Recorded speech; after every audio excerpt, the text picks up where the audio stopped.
जरदोस यानी दौलत से मोहब्बत करने वाले, ये वो लोग हैं जो खुद को अमीर और दूसरों को गरीब देखना चाहते हैं।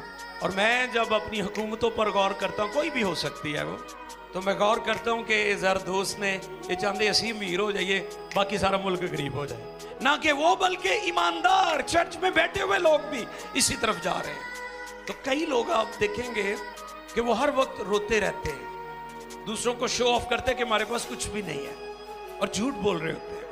बड़े बड़े सियासतदान, बड़े बड़े ताजर, जखीरा अंदोजी करने वाले ये जरदोस है।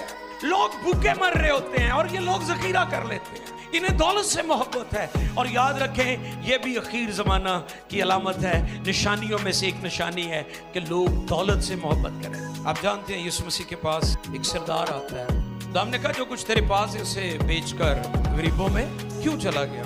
क्योंकि वो जरदोस से दौलत से मोहब्बत